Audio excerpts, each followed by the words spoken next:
Приветствую всех на канале Магия Песка.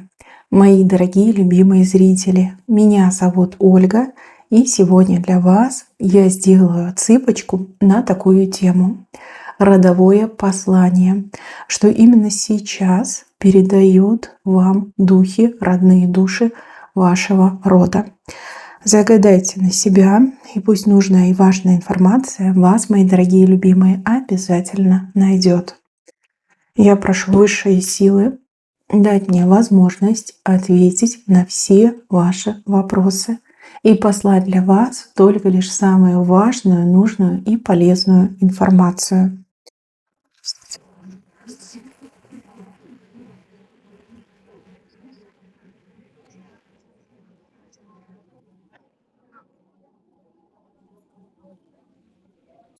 Так, отсыпочка готова. И вот смотрите, в самом начале показано, что вам плохо. Что-то у вас происходит такое в жизни, что вам очень от этого плохо. Как нет конца и края. И лошадь хромая, и спина у вас согнута, и голова тяжелая болит. И сами вы человек, вот как наедине с собой находитесь. Некому вам помочь, либо никто не помогает. Если от вас брать помощь, так тут 1000 рук. Всем надо, все хотят, даже требуют. А вот чтобы вам помочь, так ни одного желающего, да, ни одного добровольца нет. Вам так больно от этого, так больно. Какое-то чувство, щемящее чувство одиночества, что вот некому голову преклонить, и никто не пожалеет, и никто не поможет, и никто даже добрым словом не подбодрит. Был человек в вашей жизни, кто действительно вами опекался, кто любил, кто помогал, но этого человека сейчас нет рядом. Либо человека в принципе нет рядом, да, ушел в мир иной, либо вы слишком далеко друг от друга находитесь. И еще мне показывают, что вы ни с кем своей болью поделиться не можете. То ли вы не хотите никого нагружать своими проблемами, либо в принципе не с кем. Да? Люди не хотят слушать про плохое. Люди хотят только про себя слушать. Очень такое патовое, тяжелое состояние. И кажется, что вот еще шаг, и я упаду. Я просто рухну. Нет у меня дальше сил идти. И еще у вас какие-то мысли про негатив, что вот так сильно жизнь ухудшилась, потому что какой-то негатив кто-то сделал, кто-то порчу навел, либо что-то вам сделали. На самом деле, то, что с вами происходит, называется трансформацией. Вы меняетесь. Через боль, через усталость, через одиночество. Вы как из такой куколки, да, в прекрасную бабочку превращаетесь. Это трансформация. И у вас самый пик этой трансформации, когда вы начинаете осознавать, кто вы, что вы, какую роль играете, ваше окружение, чего в жизни хотите. Да? То есть буквально через эту боль вам пытаются высшие силы открыть глаза на истину, на правду. Вы очень, извините за слово, удобный человек. Вот с вами удобно всем, потому что лишнего не скажете, много не попросите, может, вообще ничего не просите. Вы всегда готовы отдавать, но вам можно ничего не давать, да, вы и не попросите, да. Очень скромный человек. Вижу, с вами был какой-то очень слабый человек рядом. Прям слабее некуда. Доходяга какая-то, во всех смыслах слова. Человек, который себя подавал за конфетку, за царицу, либо за царя. И еще пытался этот человек вас воспитывать. Почему-то воспитание мне идет. Ломать. Да, человек вас хотел сломать, чтобы вы прям вообще не пикнули, чтобы слушались, в рот заглядывали. У кого-то вот прям точно отыграется прошлые отношения, либо прошлый брак. А может, вы до сих пор в отношениях с этим человеком состоите. Знаете, вот как будто бы высшие силы буквально развязывают этому человеку руки, слабому человеку руки, для того, чтобы довести вас до той точки кипения, чтобы вы сказали: с меня хватит. Я личность, меня нужно уважать, потому что я сама себя уважаю, да, я сам себя уважаю. Мужчина, это вас тоже касается. Вы буквально позволили себя вить веревки, чтобы не было скандалов, чтобы не было ссор, чтобы никто не обижался. Да? Вот удобные и для партнера, и для детей, и для друзей, и для коллег, и для соседей, и для всех на свете. Это неправильно, так жить нельзя. Вы понимаете, вы не той крови, вы не из того рода, вы не слуги, да? Вы не должны служить никому. Вы должны прежде всего сами себе. Полюбите себя, оцените себя, не позволяйте собой пользоваться. Вот как будто бы горькое вино пьете, да? Вот любовь, она ведь должна быть какой? Приятной, сладкой, дурманящей. А вы пьете какую-то отраву горькую, от которой у вас уже этот рвотный рефлекс и скулы сводят. Ваша любовь, либо прошлое, либо настоящее, это как яд, да? Буквально себя травите этим. Но так не должно быть в отношениях. Любовь такой не бывает. Это не любовь, это какая-то обязаловка, либо абьюз, наверное. Довели себя, запустили свою жизнь. Но, смотрите, вы сильный человек на самом деле. Вы еще себя плохо знаете. То, чтобы другого уже на 1000 кусочков разорвало, вы вынесли, вы стоите, вы дальше продолжаете идти. Вот по силе вам равных практически нет. Только лишь в вашем роду были такие же сильные люди. Но эти сильные люди, они не жили такой жизнью, как вы. Они были властными, они были строгими, но очень справедливыми. И прежде всего эти люди научились именно для себя жить. Для себя. И вам нужно научиться жить для себя. Пока вы эту истину не постигнете, вот будет так тяжело. Это не порча, это не проклятие, это не чья-то злая воля. Это именно момент трансформации. Меняйся, меняйся здесь и сейчас. И жизнь твоя раскроется как самый прекрасный цветок. Да, вот всеми своими гранями заиграет ваш бриллиант души. Вот об этом вам хотят сказать. Не могут на вас люди делать порчу. Не могут. У вас родовая защита. Вы из рода тех, кто сам порчу умеет делать. У вас это в крови есть. Есть и магия, есть и защита. Были попытки вам делать тут негатив, я их вижу, но это очень плачевно все закончилось. Там буквально сразу же назад прилетело. Да? Даже и не вылетело, но назад прилетело.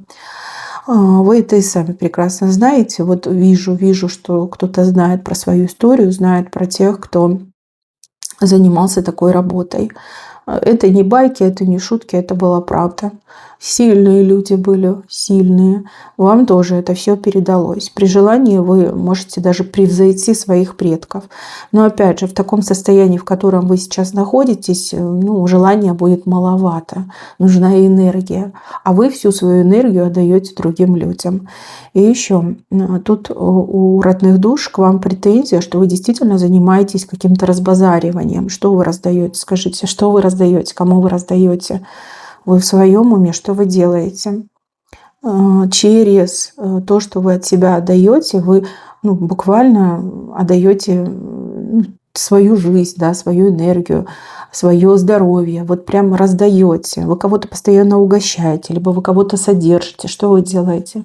Подумайте над этим. Не надо никому ничего раздавать. Оно того не стоит. Да, вы можете помогать людям, которые в нужде, в беде. Но не просто так раздавать, угощать и вот направо и налево отдавать все самое лучшее из своей жизни. Не знаю, кто вас так научил. Зачем? Зачем? Кстати, еще показывают, что у вас в окружении есть какой-то черноротый, черноязычный человек. У этого человека есть такая способность, либо сила такая, да, каркать и глазить. Каркать и глазить, да. И что этот человек говорит, вот человек вами может восхититься, сказать: ой, ты такая сегодня красивая, а у вас там через час уже все лицо в прыщах, да, либо у вас там, не знаю, щеки покраснели, горят, либо человек может сказать, что вот поделились каким-то планом, и человек говорит: ой, у тебя точно все получится, а у вас раз, и там, где должно было получиться, вообще ничего не получается. Есть такой человек. И не раз уже такое было, и даже не 2, и может даже не 10. но вы продолжаете общаться с этим человеком. Зачем? Этот человек, он и не друг, и не подруга, просто какой-то человек в окружении. Постоянно этот человек вам подгаживает своей этой способностью. Если человек несет в себе негатив, вам не нужно общаться. Да? Вы видите, что человек буквально глазит, буквально каркает, да, вот задуманное не получается от слова совсем. И опять же, с этим человеком все, что вы там пытались вместе делать, все какое-то вот прямо скомканное, что попало, да, вот ничего не получается. Зачем дальше продолжать общаться? Я понимаю, вы хорошо воспитанный человек, но кто от этого бенефиты получает? Вы лишь только теряете. Теряете. Смотрите, вы разные. Я не могу сказать, это мужчина или женщина, но у вас уже были такие моменты, вот человек похвалил, либо восхитился, либо что-то там про ваши планы, задумки сказал, и ничего не получилось. Буквально все прекрасно складывалось, и в один момент трах-бах, и все сломалось, да, не получилось.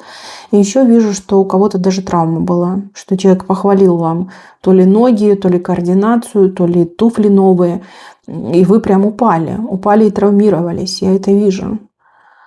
У кого-то вот машину, например, человек похвалил, и какая-то неприятность случилась и с вами, и с машиной. Но вот есть такое. Не надо общаться. Просто уйдите от этого человека, не подпускайте к себе. Не нужен этот человек вам. Ой, не нужен. Этот человек и сам себе проклятие несет, и на других очень негативно влияет. Человек и сам себя глазит, и сам себе каркает. Понимаете, и своей семье также. Какой-то, знаете, как прокаженный человек. Такая энергия вот зловредная, злонамеренная, какая-то прям адская, как смола какая-то вонючая не идет. Очень дурной человек. Просто не общайтесь. Никто вас заставить не может. И так в жизни бывает, да, люди общаются, потом люди расходятся, каждый своим делом занимается. Не ругайтесь, просто минимизируйте общение, а потом вообще перестаньте общаться. Все нормально. Дальше, мои хорошие. На работе вот у кого-то прям какая-то скандальная ситуация. Вы очень сильно стараетесь, вы очень сильно вкладываетесь. У вас все прям тютелька в тютельку идет. Профессионализм отточен просто до совершенства. Но в глазах других коллег вы просто как белая ворона, потому что они так, как вы, не могут. Они чисто физически не могут. Да? Вот нет таких умственных способностей, чтобы делать, как вы. И даже люди, которые к вам относились хорошо и нейтрально, уже начинают на вас криво-косо смотреть. Хотите продолжать в таком же темпе, духе работать, так идите в свое дело. Там, где у вас не будет конкурентов, там, где не будет тех, кто будет недоволен. Понимаете, когда вы в коллективе в большом находитесь, это же не социализм, да, когда там радуешься чужим результатам. Здесь вот все просто. Даже ваша там любимая подружка на работе, либо друг на работе, видя, что у вас получается, а у него нет, начинает завидовать и начинает, извините меня, негатив копить в сердце к вам. Не потому, что вы плохой человек, не потому, что вы что-то плохо делаете, а наоборот, потому что вы все хорошо делаете. Плюс у кого-то еще из-за этого могут быть серьезные проблемы, особенно с непосредственными начальниками. Для своих непосредственных начальников вы прямо угроза номер один. Вы им буквально в затылок дышите. И какой начальник захочет это терпеть? Вот мне идет, что здесь прям драма, какая-то драма, да, вы все делаете правильно, вы отлично работаете. Но вместо того, чтобы получать повышение, больше зарплату, хотя бы почет и уважение, вы сталкиваетесь с каким-то холодным приемом, осуждением, придирками, каким-то, знаете, как в забвение вас отправляют. Да. Работайте как все, либо работайте сами на себя. Понимаете, нельзя отрываться, нельзя вырываться. У вас есть гений, да, для работы, вы гений в работе, но другие люди так не могут. И даже самые хорошие люди начинают озлобляться и завидовать. Вот поймите это поймите. У вас характер не тот, чтобы по головам пойти. Ну, не такой у вас характер. Ну, и был бы такой характер, да вы бы уже где-нибудь там топ-менеджером были, да, либо каким-нибудь генеральным директором. Но вы же на своем месте сидите и страдаете, потому что характер не такой. Не каждый может идти по головам.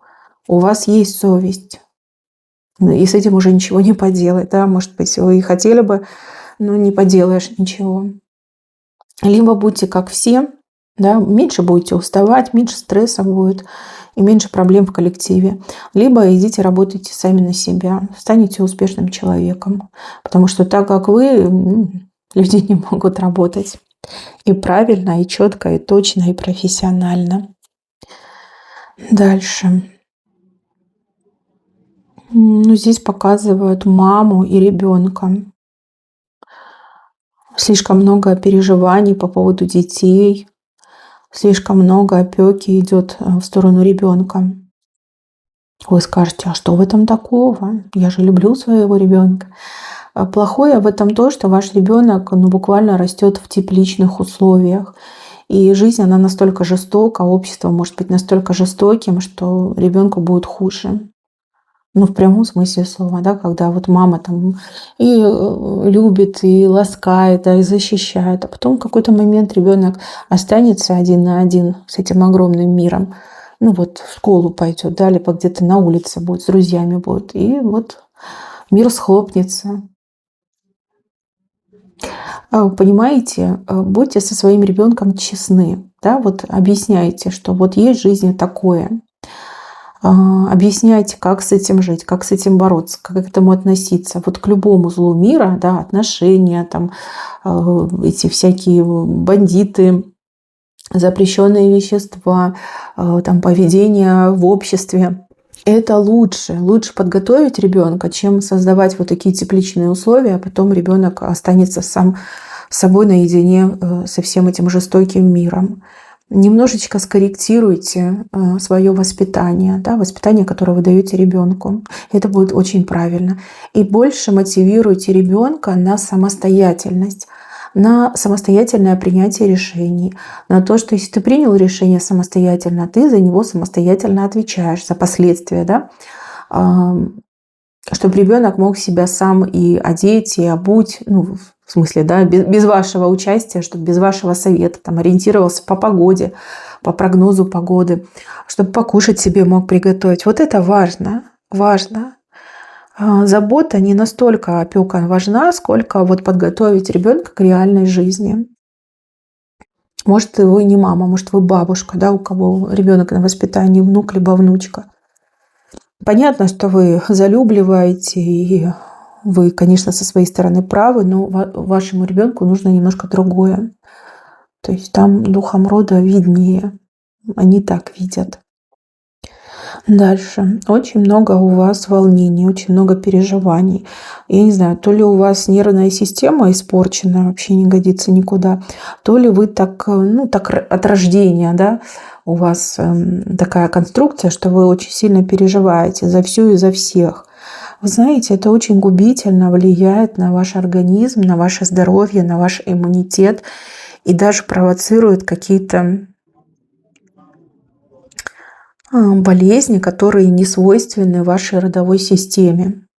Ну, не наследственные болезни. То есть таким в вашем роду никто не болел, а вы почему-то начинаете болеть.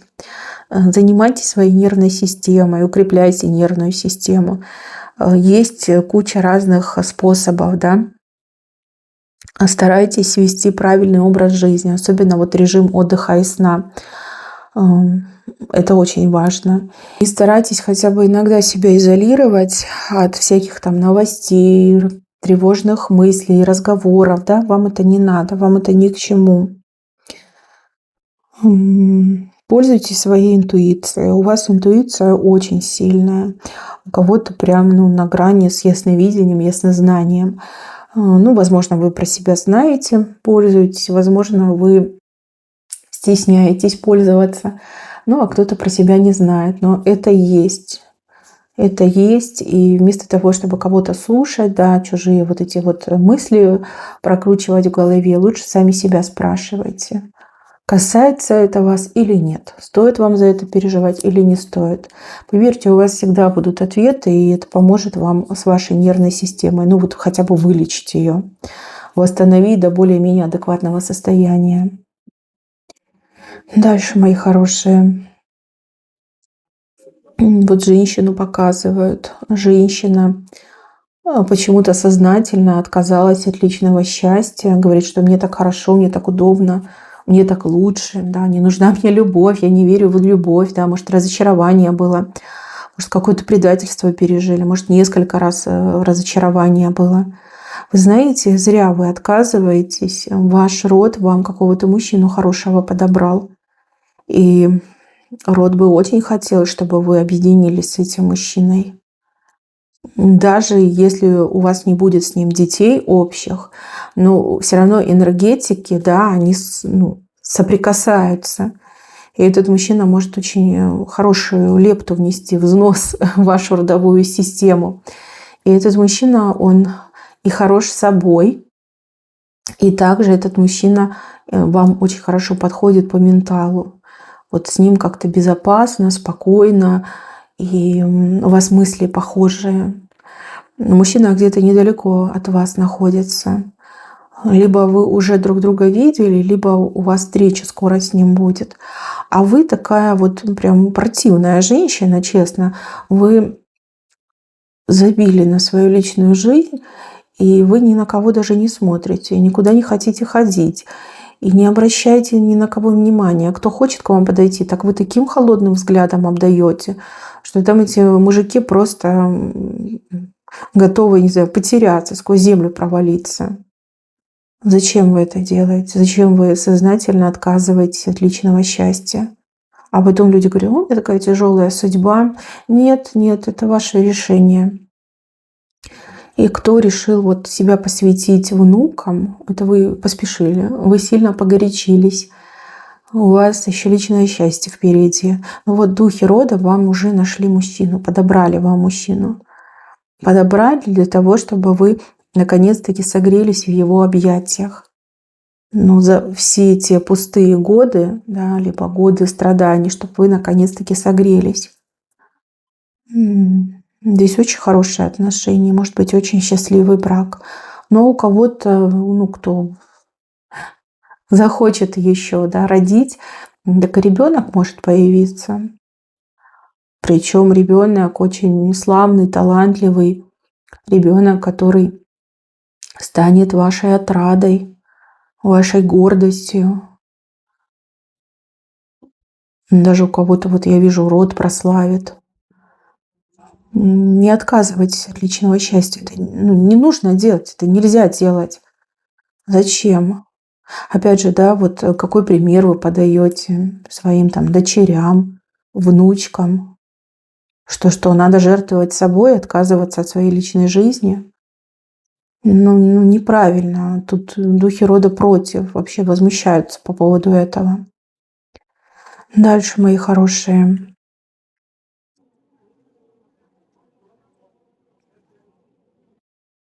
Вам учиться чему-то надо развиваться, учиться, вам как будто бы каких-то знаний не хватает.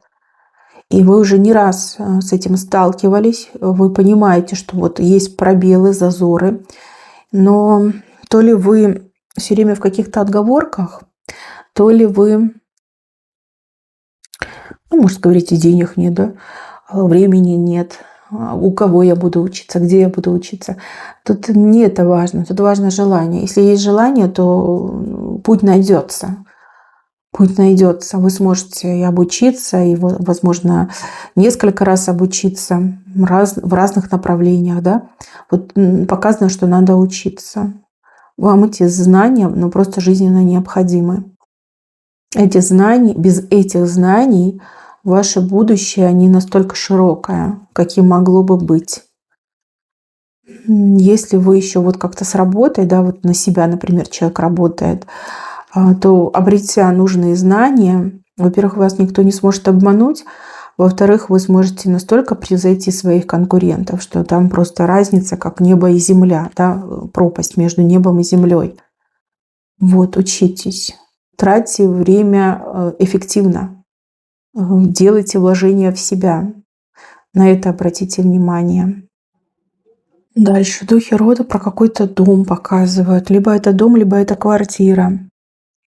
У вас к этому дому, к этой квартире какая-то странная дорога, как, знаете, какой-то серпантин, как вот в гору подниматься и идти, да, вот узкая, с обрывами и, ну, подъем такой серьезный. Ну, о чем это говорит? Возможно, вы сейчас выплачиваете ипотеку, вы ее выплатите. Квартира будет ваша, либо дом будет ваш. У кого-то вообще в помине нет никакого жилья, да, и вы уже отчаялись и не верите в то, что обретете. Вы эту дорогу осилите. Эта дорога выглядит страшно, но на самом деле у вас получится на нее не просто взойти, а взбежать на эту гору, да, где дом стоит, где квартира. И также, мои хорошие, у кого-то предупреждение о том, что какое-то наследство будет, и вам за это наследство придется побороться, пободаться. Какие-то люди захотят у вас, возможно, забрать, да, забрать то, что вам должно принадлежать, и вам нужно будет бороться. Тут даже не столько жилье, сколько, наверное, это дело принципа. Да? Не позволяйте от себя брать. Хотите верьте, хотите нет, но духи рода показали дом, вообще дом показывают, да, но может быть это и квартира. И то, что это будет вашим, с правой стороны. Дальше, мои хорошие, кому-то духи рода говорят, что вам животное в дом нужно взять. Ну, прям как в обязательном порядке, да, возьми животное на ваш выбор. Кошка, собачка, может быть, что-то другое. Нужен либо фамильяр, либо нужен вам страж, да? Тот, кто будет вас оберегать. Кому-то, возможно, нужно действительно такой вот комочек любви и радости рядом иметь. Ну вот почему-то про животное, что нужно взять в дом животное. Может быть, вы об этом думали. Думали, но не решились. Но надо, вам это надо. Дальше. Вы что-то хотите узнать, и у вас не получается. Информация от вас закрыта, потому что вы к этой информации пока не готовы.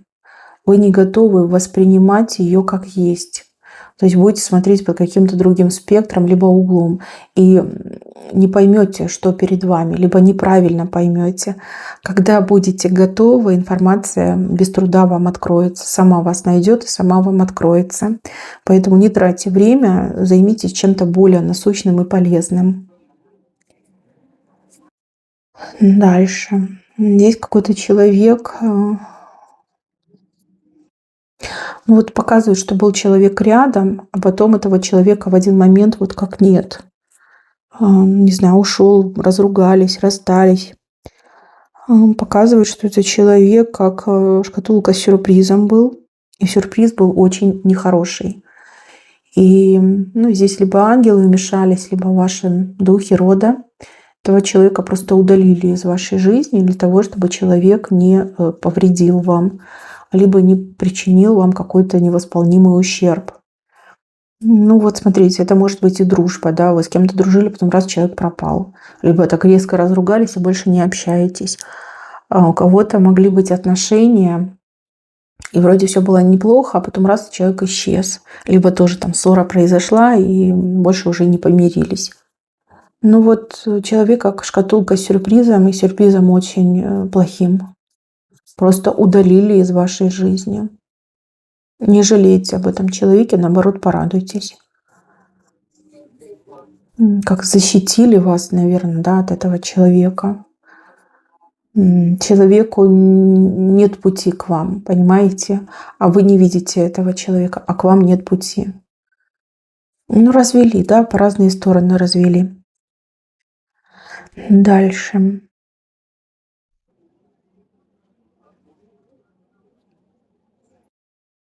Какая-то зависшая ситуация, вы буквально вот как повешенные в ней находитесь.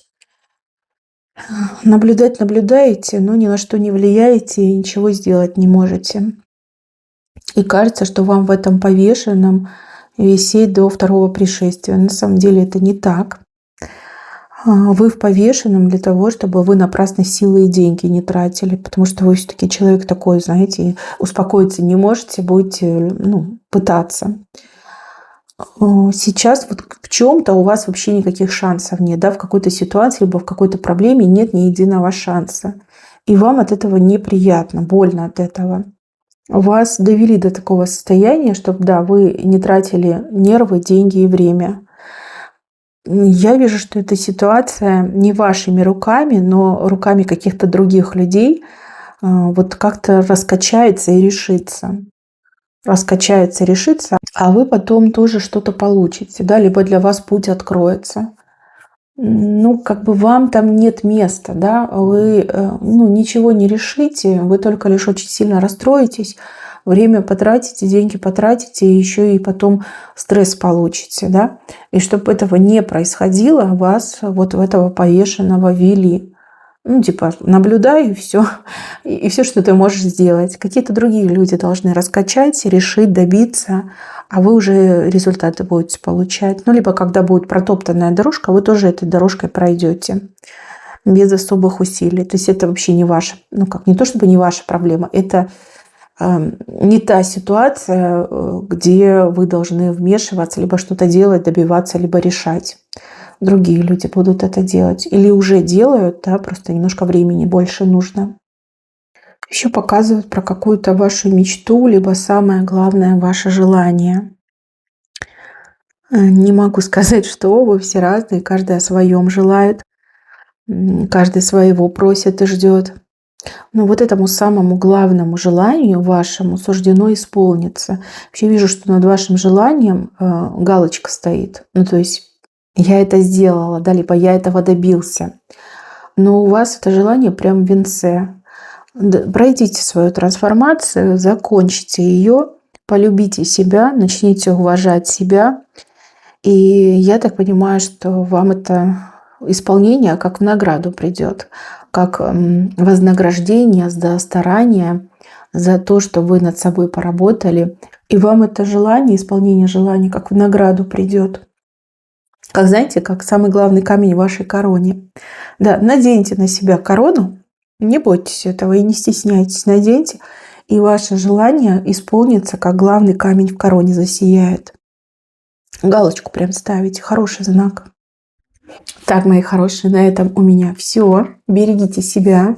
Всем спасибо за внимание. Всем пока-пока.